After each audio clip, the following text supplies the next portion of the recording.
Angela Parker couldn't shake the nagging sense that someone was watching her. On her very first day as a new nurse at St. Mary's General Hospital, she caught the gaze of a patient in room 407, his arms wrapped in heavy casts, yet his eyes alive with an intensity she'd never seen before. Something in his stare was both unsettling and oddly protective, like he already knew far more about her than he should.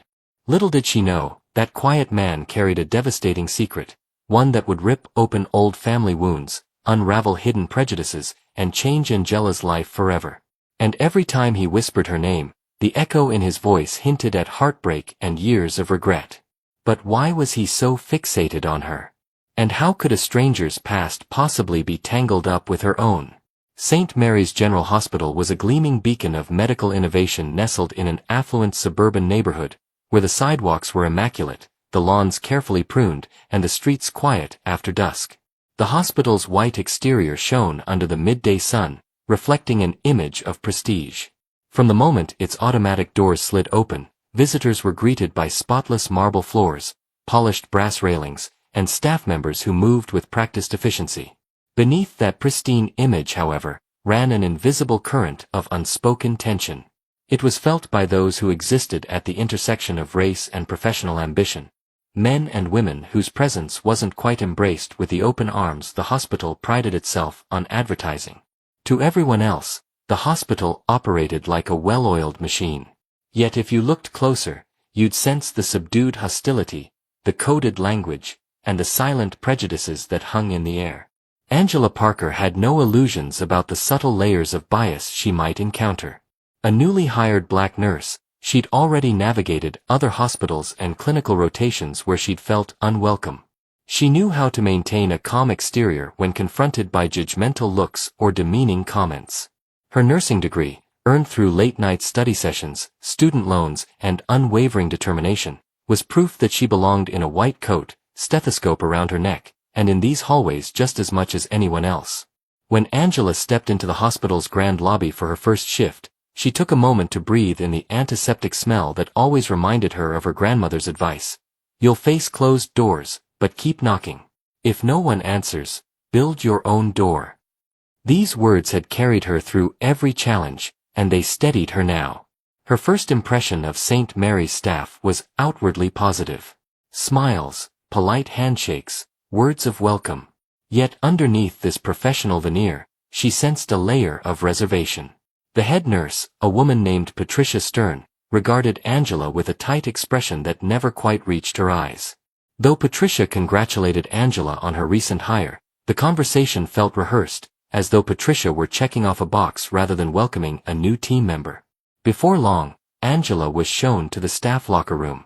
She changed into scrubs, neatly pinned on her name badge, and took a small moment of self-affirmation in the mirror. Her reflection reminded her of her mother, Lena Parker, a resilient woman who had always told her daughter to walk with her head high, even when weighed down by the prejudices of others. Angela's day began in earnest when Patricia assigned her patients. As she read through the list, Angela noted the complexity of the cases. Several post-operative patients were on her roster, each requiring meticulous care. One of them was in isolation, and another was reported to be difficult and uncooperative. They gave me some of the hardest patients on the ward, Angela thought, feeling a pang of recognition. This was a pattern she'd seen before. New staff, especially those from underrepresented groups, often got stuck with the toughest assignments. Still, Angela approached her duties with her trademark diligence. She checked vitals, administered medication, and soothed anxious patients. She answered call lights that other nurses seemed slow to address. During her lunch break, while sipping tepid coffee in the staff lounge, she overheard a pair of nurses whisper about her. Their voices were hushed, but Angela caught phrases like, diversity quota, and probably won't last. She took a long breath, swallowed the hurt, and reminded herself that she was here to do a job she loved. These small, barbed words would not deter her. Amidst the chaos of the day, Thomas Edwards stood out. He occupied a private suite in one of the hospital's quieter wings, surrounded by large windows that let in streaming sunlight. According to his chart, he'd suffered a skiing accident that left him with both arms broken, an unfortunate injury for a man known to be physically active. Angela noted that he had no visitors listed and hadn't received any calls, which was unusual for someone with the financial means to secure such a lavish room. Angela's first direct interaction with him was late in the afternoon, when she entered to check his vitals. She found him propped against several pillows, reading a well-worn book with apparent difficulty. Despite both arms being in casts, Thomas maneuvered the pages with a dexterity that suggested determination. He looked up and met her gaze. "You must be my nurse," he said. "Yes, I'm Angela Parker," she replied. "I'll be looking after you today. How are you feeling?" He studied her for a long moment, as though trying to decode something beneath her polite exterior. "A bit like a T-Rex," he joked, wiggling the fingers poking out from his casts. "Small, useless arms at the moment." Angela smiled, appreciative of his humor. "We'll help you manage the pain, and hopefully you'll be back to normal soon. Let me just check your vitals." As she did her routine measurements, she noticed his quiet, watchful demeanor. His gray eyes missed nothing. When she asked how he'd slept, he inquired after her. How was her day? Did she enjoy working at St. Mary's? The questions were polite but oddly personal for a patient she'd just met. "You seem different," Thomas said after a while, his voice thoughtful. "Not just because you're skilled or anything like that. It's your bearing. Like someone who's had to fight for every inch." Angela paused. His insight felt disconcertingly accurate. "We all have our battles, Mr. Edwards," she said gently. "Indeed," he murmured. "Call me Thomas." Angela left that day with a sense that Thomas Edwards was more than just a wealthy patient with a private suite. Something about him, the way he listened and chose his words, made her suspect there was more to his story than an unfortunate skiing mishap. Weeks passed, and Angela continued to care for Thomas. Their patient-nurse relationship evolved into a quiet camaraderie, one built on shared moments of honesty. He asked about her background, her education, and even her family. She found herself opening up more than she typically would with a patient. She told him about her mother, Lena, a strong woman who had raised Angela with a sense of pride in her heritage and an unwavering moral compass. One afternoon, as Angela was carefully adjusting the sling on his left arm, Thomas asked, "Your mother, what's her name?" Angela blinked, surprised by the randomness. "Her name is Lena Parker." "Why do you ask?" Thomas's expression did not dramatically change, but a flicker of recognition danced in his eyes. "Just curious," he said, his voice even. Angela noted the slight tension around his mouth, as if he were holding back more. But she decided not to pry, chalking it up to general conversation. Yet a hint of unease settled in her stomach. Why did my mother's name matter to him? What Angela didn't know was that Thomas had recognized the last name, Parker, from decades earlier. He had once been Thomas Parker, Lena's older brother, until he'd legally changed his surname to Edwards. Growing up in a struggling neighborhood, he'd nursed grand ambitions. He believed he had to shed his past, along with any hint of disadvantage, to make it in the cutthroat world of business. For years, he'd avoided looking back. As he rose to become CEO of Healthcare United, a massive network of hospitals and medical providers, he'd built an empire on prestige and wealth. His sister's existence, her phone number, her address, had remained a ghost in the back of his mind, a ghost he'd never managed to fully exorcise. Now, faced with Angela, he saw Lena's eyes, her steadfast determination, and the quiet grace that had once shone in his sister. Guilt weighed on him like an invisible anchor. Each day that passed, he'd wondered how to broach the subject, whether it was even fair to burden Angela with the truth of his identity. Amidst the subtler undercurrents of Angela's daily life, a more overt confrontation awaited. Dr. Greaves, the hospital's senior surgeon, was known for his brilliance in the operating room, and his arrogance outside of it. Rumors circulated that he often belittled nurses, especially those he considered unfit for the field. Angela's presence clearly agitated him. She noticed how he rarely met her gaze, how he dismissed her suggestions, and how he complained to colleagues whenever she asked a direct question about patient care. One fateful day, Angela found herself assisting Dr. Greaves in a complex surgery that involved repairing a ruptured aorta.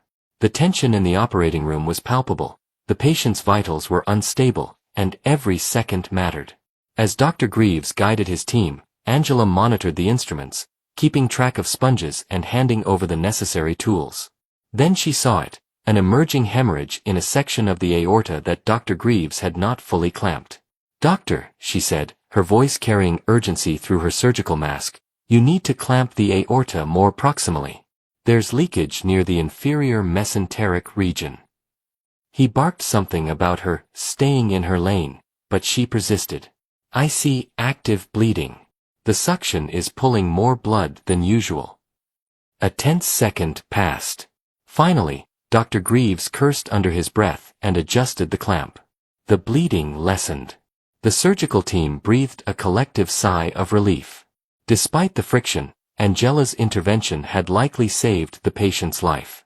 But outside the operating room, Dr. Greaves's anger coalesced into something toxic. He cornered Angela in a supply closet, of all places, his voice low and seething. He accused her of undermining his authority. He insinuated that she'd only been hired because the hospital needed a token black nurse on the team. His slurs were explicit, his vitriol unfiltered. It was an ugly, shocking tirade that left Angela feeling both furious and numb. Unbeknownst to either of them, Thomas Edwards, who had been nearby for a routine diagnostic test, was quietly standing behind a curtain partition. Casts or not, he'd managed to wheel himself down the hall. He heard every word. "I think you've said enough," Thomas cut in, his voice cold with indignation, as he maneuvered around the curtain into full view. Dr. Greaves whirled around, his face draining of color. Angela's eyes widened in horror and relief. She had never expected an ally to appear out of nowhere, let alone Thomas. "Who do you think you're talking to?"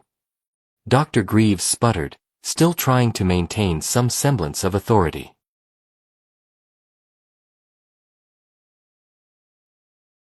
"I'm Thomas Edwards, CEO of Healthcare United," Thomas said calmly, the syllables dripping with significance. The wheelchair he was in seemed almost regal in that moment, like a throne from which he delivered a quiet judgment. Silence enveloped the corridor. Angela's heart hammered in her chest. She'd heard of Healthcare United. It was the largest hospital network in the state, perhaps the entire region. Whispers of its acquisitions and expansions were common in medical circles. She'd even recalled her mother mentioning the name once, in an offhand remark about a brother who had left the family for some big corporate gig. Now it all clicked into place. Thomas looked Angela in the eye, a mix of sorrow and resolve written across his features. "It's time I told you the truth. Lena Parker is my sister," he confessed, his voice firm yet tinged with regret. "That makes you my niece." Angela staggered back as if physically struck. The hallway spun for a moment, and she had to press a hand to the wall to steady herself. She recalled her mother's stories, about a brilliant older brother who had cut ties with the family. For years, Angela believed he had either died or moved so far away that he was effectively gone. She had never once entertained the idea that he would waltz back into her life wearing a hospital gown and broken arms. "You knew," she managed to say, her voice barely above a whisper. "I suspected from the moment I heard your name," Thomas admitted. "You reminded me so much of Lena. I wasn't certain until I saw how you fought for that patient during surgery. That same fire. I couldn't deny it anymore." Angela's chest tightened with a flurry of emotions: pain, betrayal, confusion, and a strange hope. "You left her," she said, tears threatening to spill over. "She spent her life struggling to raise me on her own. How could you abandon her like that?" Thomas's voice cracked. "I was young, and I was ambitious. I changed my name, told myself it was for success, for a future I couldn't get if I carried my old life with me. But I was wrong, Angela. I've regretted it every day, even if I tried to bury that regret under business deals and corporate expansions." Across from them, Dr. Greaves looked as though he wished he could vanish. His earlier bravado had evaporated, replaced by abject panic. He knew the clout Thomas Edwards held. A single word from the CEO could end his career. Thomas turned back to Dr. Greaves. "I'll be speaking with the board about your behavior," he said icily. "Expect to hear from them soon." Word spread through St. Mary's with the speed of lightning. A patient who had been under their care was, in fact, the CEO of the entire Healthcare United network. Staff members scrambled to recall every interaction they had with Thomas, whether they had been polite, respectful, or the opposite.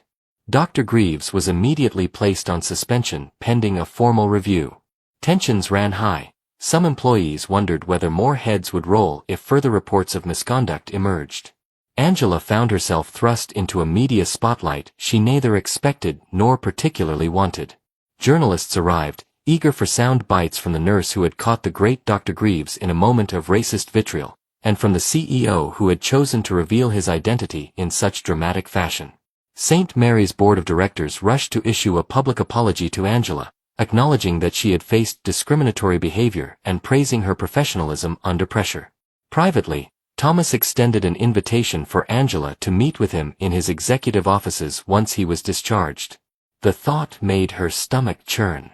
She still felt raw, uncertain if she could forgive him for the decades he'd spent ignoring Lena. Yet, beneath her anger, there was a glimmer of curiosity, a need to understand the man who had once been Thomas Parker, her mother's brother. 2 weeks later, Angela's phone vibrated late one night. She was curled up on her sofa, sifting through hospital memos about new diversity initiatives that had cropped up since the investigation. Seeing the caller ID, Thomas Edwards, her breath caught. She let it ring twice before answering. "Angela." His voice was subdued, almost fearful. "Yes, Thomas. I'd like to speak with your mother," he said. "In person, if possible. But if she's not ready, I'll understand." Angela closed her eyes. Memories of her mother's quiet sadness surfaced. Lena rarely spoke about her brother, only dropping hints about how betrayal and heartbreak had torn the family apart. "He's a brilliant man who chose success over everything else," she'd once said. "I hope it was worth it." Angela finally replied, "I'll talk to her." They ended the call. Angela stared at the ceiling, the weight of generations resting on her shoulders. It felt surreal to be the bridge between her estranged uncle and her mother. The next day, she mustered the courage to make that call. Lena Parker answered on the second ring, warmth in her voice when she realized it was her daughter. The conversation that followed was marked by long silences, Angela laying out the incredible revelation that Thomas Edwards was, in fact, the uncle she had never met. Lena was stunned into speechlessness, then overcame with a rush of old wounds. "He's alive," Lena said, her voice thick with emotion. "And he's found you." "Yes, Mama. He wants to make amends." Angela could practically hear her mother's heart pounding through the phone line. In the end, Lena gave a trembling laugh, half hope, half lament. "I always prayed he'd come back. But maybe I got tired of hoping. Do you think he's changed?" Angela hesitated. "He saved me from a terrible situation at work. He's the reason I'm finally getting the respect I deserve at St. Mary's. And he regrets leaving you." A long pause followed before Lena spoke again. "All right. Let's see if he's really willing to face the past." Shortly after, Thomas, his arm still healing but casts removed, made good on his promise to overhaul the culture not just at St. Mary's, but across every hospital under the Healthcare United umbrella. A press conference was held in the newly renovated courtyard of St. Mary's, with reporters, staff members, and even a few city officials in attendance. Angela stood beside Thomas, feeling her palms sweat as camera flashes lit the stage. "Healthcare is about trust," Thomas said, scanning the crowd. "We place our lives in the hands of dedicated professionals every day. Yet our system has allowed discrimination and bias to fester. This stops now." He proceeded to outline a sweeping initiative, the Diversity and Integrity Task Force, meant to audit hiring practices, enforce bias reporting, and encourage equity training for every staff member. Thomas then turned to Angela with a small, proud smile. "I can't do this alone. So I've asked my niece, Angela Parker, to chair this initiative. She has shown grace under pressure and a commitment to excellence that I admire." Angela stepped up to the microphone, heart pounding. "We have a chance to transform healthcare from the inside out," she said, her voice steady despite the adrenaline rushing through her. "This isn't about punishing people for mistakes they've made. It's about creating an environment where everyone, staff and patients, feels safe, respected, and valued." The cameras captured every word, and by the time the press conference ended, Angela found herself fielding interview requests. She was no longer the new nurse who got stuck with the hardest cases. She had become a recognized leader, tasked with steering an entire network of hospitals toward a more equitable future. While the public face of their story centered on policy changes and hospital reform, a quieter, more personal narrative was unfolding. In a small cafe overlooking a tranquil lake, Lena Parker waited with a mix of apprehension and hope. She still wore her nurse's scrubs, having come straight from her job at a local clinic. Now in her early 50s, she looked younger than her years, save for the worry lines etched into her forehead. When Thomas entered, Lena nearly didn't recognize him. The last time they'd seen each other, he was just out of college, eager to conquer the world. Decades had passed. His hair was shot with gray, and he wore a tailored suit instead of the jeans and sneakers she remembered. Yet something in his eyes felt achingly familiar. He approached, hands trembling slightly. "Lena," he whispered. She stood up, and for a moment they just looked at each other. Tears brimmed in Lena's eyes. Memories flooded her, of childhood afternoons spent biking through their old neighborhood, of the homemade meals they used to cook when their mother worked late, of the fights about money and ambition that drove them apart. Finally, she exhaled and opened her arms. Thomas stepped forward, and they embraced. "I'm sorry," he said, voice muffled by her shoulder. "I was a coward. I left you and Ma behind for what I thought was success, and I didn't realize how much I was losing." Lena clutched him tighter. "I won't pretend it's easy to forget, but I'm here, and I forgive you. Maybe we can start again. We still have time." They spoke for hours, long after their coffees had grown cold. Eventually, Angela joined them, completing a trinity of reunion. Stories were exchanged. Lena recounted the struggles she faced as a single mother, the pride she felt in Angela's accomplishments, and the nights she spent wondering if her brother was even alive. Thomas admitted he'd watched Angela's career from a distance, feeling both admiration and shame. Together, they decided that while they could never recapture lost decades, they could shape a future that included each other. In the months that followed, St. Mary's underwent a cultural transformation. Gone were the days when whispered prejudices were tolerated. The hospital implemented robust diversity training, mandatory for all staff. A transparent hiring process ensured that nurses and physicians from various backgrounds had equitable chances at promotions and opportunities. Dr. Greaves, following an in-depth investigation, faced formal disciplinary action. His future at the hospital remained uncertain, pending mandatory counseling and training programs. Angela, now the chair of the Diversity and Integrity Task Force, worked tirelessly. Some days, she visited other hospitals in the Healthcare United network, gathering data on recruitment practices and talking to employees about their experiences. On other days, she and Thomas spent hours in conference rooms drafting policy changes that aimed to root out systemic biases. Although she still loved nursing, Angela found that her role as an advocate and leader gave her a new sense of purpose. The physical environment at St. Mary's also evolved. The once sterile lobby walls were now adorned with a vibrant mural showing healthcare workers of all backgrounds standing in unity, symbolizing the hospital's commitment to inclusivity. Patients began to notice a change in the staff's demeanor. There was more open communication, a greater willingness to listen, and a sense that every voice mattered. For Angela, the greatest confirmation that her hard work was paying off came in small, tender moments, like when a group of new nurses, diverse in age and ethnicity, approached her to say they felt safe and welcome. Or when she heard that a patient had specifically praised the hospital for treating them with respect and understanding. A year after the explosive events that revealed Thomas's identity and ignited a flurry of reform, St. Mary's hosted a celebratory gathering. The entire staff was invited, along with community leaders and patients who had benefited from the hospital's improved culture. Tables were set up in the courtyard, twinkling lights draped overhead, and a gentle breeze wafted through the evening air. Angela stood to make a speech, flanked by Patricia Stern, the once distant head nurse who had come to admire Angela's tenacity. A hush fell over the crowd as Angela recounted how far they'd come. "I arrived at St. Mary's feeling alone, not sure if I'd fit in," she began, voice clear. "But sometimes, adversity sparks the greatest change. What we've accomplished isn't about punishing anyone for past ignorance. It's about creating an environment where every staff member and every patient feels seen and valued." Thomas looked on from the front row, pride gleaming in his eyes. Lena stood beside him, a testament to healing family bonds. As the applause died down, Thomas approached the podium. He cleared his throat, his gaze sweeping over the audience. "I spent years building a successful career, but it took Angela, my niece, to remind me of what true leadership requires: integrity, empathy, and accountability. Today, we celebrate the progress here at St. Mary's, but our work isn't done. We will continue to push for these reforms across the entire Healthcare United network." The crowd erupted into cheers.